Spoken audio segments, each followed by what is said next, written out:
নমস্কাৰ সকলোকে মোৰ ৰিয়েলিটিটোত ইউটিউব চেনেলটো স্বাগতম জনাইছোঁ 4500 LPUP যিসকলে এপ্লাই কৰি থৈছিল তেওঁলোকৰ বাবে সঁচাকৈ আজি ভাল খবৰ বুলি ক'ব পাৰি কাৰণ বহুত দিনৰ অপেক্ষাৰ অন্তত টি ফালৰ পৰা আজি ফিজিকেল ডকুমেণ্ট ভেৰিফিকেশ্যনৰ নটিচ প্ৰকাশ পালে কিন্তু এটা দুখৰ খবৰ NIS কেণ্ডিডেটসকলক সেই আগৰ দৰে ইন চাৰ্ভিচ প্ৰুফ ইয়াত বিচাৰিছে কি হয় ক'ব পৰা নাযাব আহকচোন আমি এই নটিচখনত কি আছে আমি চাওঁ ইয়াতে নটিচখনত লিখা আছে it is for information of all concern that the physical document verification of the candidates against the advertisement E573006/28 and E573006/32 dated 8 January 2025 for 4,500 posts of teachers of lower and upper primary schools under the Directorate of Elementary Education, Assam. That the physical document verification will be conducted as follow. Yet a physical document ভেৰিফিকেশ্যনৰ যিহেতুকে জানুৱাৰী 2025 4500 LPUP advertisement প্ৰকাশ পাইছিলে সেই document ভেৰিফিকেশ্যনৰ কাৰণে তেওঁলোকে notice প্ৰকাশ কৰিছে ইয়াত ডেটটো দিছে 28 তাৰিখৰ পৰা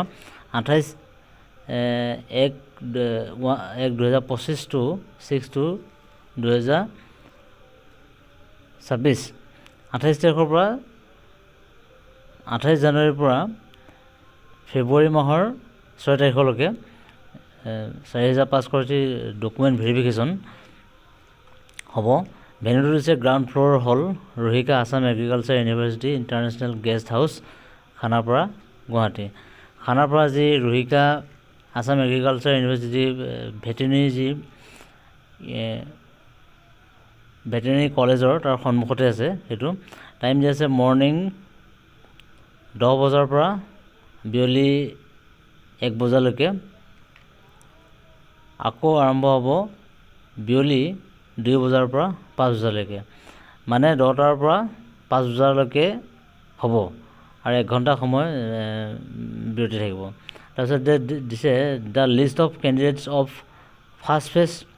up to 31st January 2026 call for physical document verification is available of the official website the Assamed official website to ইয়াতে দেখিছে এইটো আচলতে ফাৰ্ষ্ট ফেজ ডকুমেণ্ট ভেৰিফিকেশ্যনে প্ৰকাশ পাইছে ইয়াতে ফাৰ্ষ্ট ফেজ ডকুমেণ্ট ভেৰিফিকেশ্যনৰ যি লিষ্ট সেই লিষ্টখন অফিচিয়েল ৱেবছাইটত আপোনালোকে দি অফিচিয়েল ৱেবছাইটত গৈ চালে তাতে আপোনালোকে লিষ্টখন চাব পাৰিব এইটো ইয়াতে উল্লেখ কৰিছে the next list of candidates will be available in the website on 30th January 2026 important 2026 এখন যেহেতুকে ফাৰ্ষ্ট ফেজ ডকুমেণ্ট ভেৰিফিকেশ্যন লিষ্টখনে প্ৰকাশ পাইছে ইয়াৰ ছেকেণ্ড ফেজটো 30 জানুৱাৰী 2026 প্ৰকাশ পাব এটা ইম্পৰ্টেণ্ট পইণ্ট কেইটামান দিছে ইম্পৰ্টেণ্ট পইণ্টছ অফ ভেৰিফিকেশ্যন 1 নম্বৰটো হৈছে the NIS candidates are hereby asked to comply the notice regarding proof of in-service teachers only of the candidates with 18-month delays from NIS as notified by Nong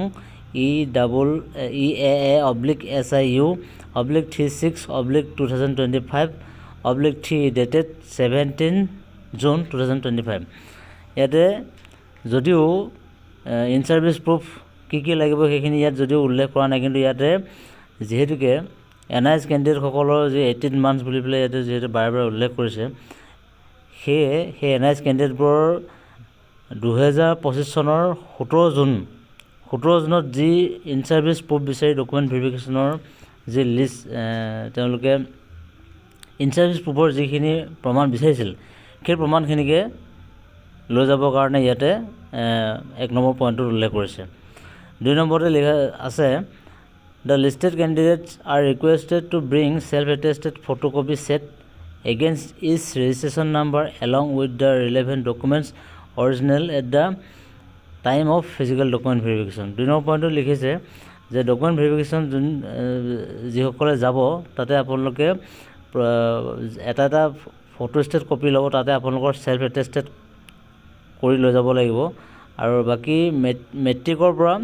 আপোনালোকে যিমানলৈকে গ্ৰেজুৱেশ্যনলৈকে যিমানবিলাক কাগজ পাতি আছে,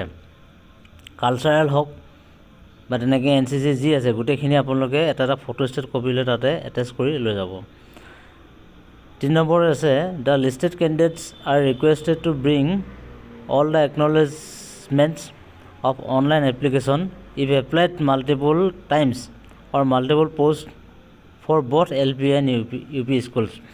যিসকল কেণ্ডিডেটছে LP আৰু UPত দুয়োটাতে এপ্লাই কৰিছিল, তেওঁলোকৰ যেতিয়া অনলাইন কৰোঁতে এখন একনলেজমেণ্ট এটা পাইছিলে, সেই একনলেজমেণ্ট কপিটো আপোনালোকক লৈ যাবলৈ কৈছে। 4 নম্বৰতে the candidature will be cancelled forthwith if any kind of fraudulent discrepancy, misrepresentation of facts is detected by appropriate authority at any points of time. The candidates will also be barred from taking part of any government recruitment process in future, and subsequent legal action will also be initiated against such candidates. ইয়াতে উল্লেখ কৰিছে 4 number পইণ্টটোত আচলতে চাবলৈ গ'লে এইটো জৰুৰী হয়। ইয়াতে লিখিছে যে যদি কিবা কাৰণত আপোনালোকে ফেক ডকুমেণ্টছবিলাক যদি ছাবমিট কৰে, যদি কিবা কাৰণত সেই ডকুমেণ্টছবিলাক ফেক বুলি পেলাই যদি গম পায়, তেতিয়াহ'লে গভৰ্ণমেণ্টৰ ফালৰ পৰা এটা লিগেল একশ্যন ল'ব আৰু ভৱিষ্যতলৈ কোনো কাৰণত সেই কেণ্ডিডেটজনে শিক্ষক নিযুক্তিত কোনো ধৰণৰ তেওঁলোকক কনচিডাৰ কৰা নহ'ব। 5 নম্বৰ পইণ্ট আছে the candidates who fails to attend and remain absent in physical document verification will outrightly be rejected. Only those with proper authorization approved by the official at the venue candidate's representative can attend the physical document verification in case of emergency and on medical reasons. যিসকল কেণ্ডিডেটে physical document ভেৰিফিকেশ্যনত